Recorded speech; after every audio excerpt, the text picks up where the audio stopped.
Hello friends, welcome to Sai critic channel. இன்றைக்கி நம்ம குழந்தைங்களுக்கு வர இந்த சீசனில் வர சளிக்கு நம்ம வீட்டிலையே எப்படி மருந்து செய்யலாம் அப்படின்னு பார்க்க போகிறோம்.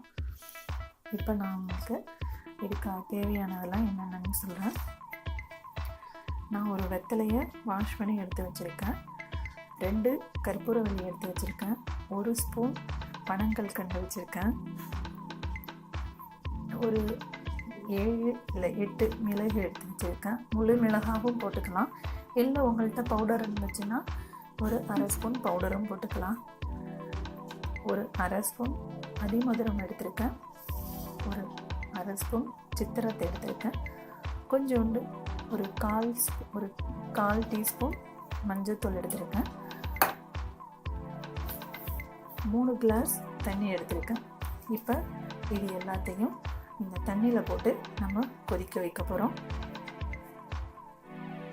இப்போ நான் இந்த எல்லாத்தையுமே இந்த வாட்டரில் ஆட் பண்ணியாச்சு. இப்போ இது நல்லா கொதிக்கணுங்க. அந்த 3 கிளாஸ் தண்ணியும் 2 கிளாஸாக ஆகிற அளவுக்கு நல்லா இதை கொதிக்க விடுங்க.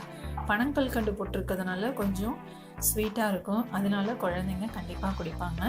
இதை ஒரு 5 வயசுக்கு மேலே உள்ள குழந்தையாக இருந்தால் 3 வேளை கூட ஒரு அரை கிளாஸ் அரை டம்ளர் நீங்கள் கொடுக்கலாம்.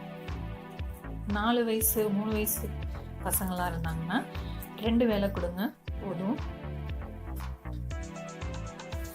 இது இப்போ கொதிச்சுக்கிட்டு இருக்குங்க. இன்னொரு 5 மினிட்ஸில் நம்ம இதை ஆஃப் பண்ணிடலாம். கோல்டு வந்தால் நீங்கள் ஆவி பிடிக்கிறது ஒரு நல்ல மெத்தடு. ஆவி பிடிக்கிறது நீங்கள் ஹாட் வாட்டரில் ஏதாவது மெடிசன் போட்டு தான் ஆவி பிடிக்கணும் இல்லை, நார்மல் ஹாட் வாட்டரையே குழந்தைங்களுக்கு ஆவி பிடிக்க வைக்கலாம். அதுவும் அவங்களுக்கு மூச்சோட நல்ல வசதியாக இருக்கும், மூச்சோட சிரமப்பட மாட்டாங்க. இப்போ இந்த ஸ்டேஜில் நம்ம இதை ஆஃப் பண்ணிடலாம்.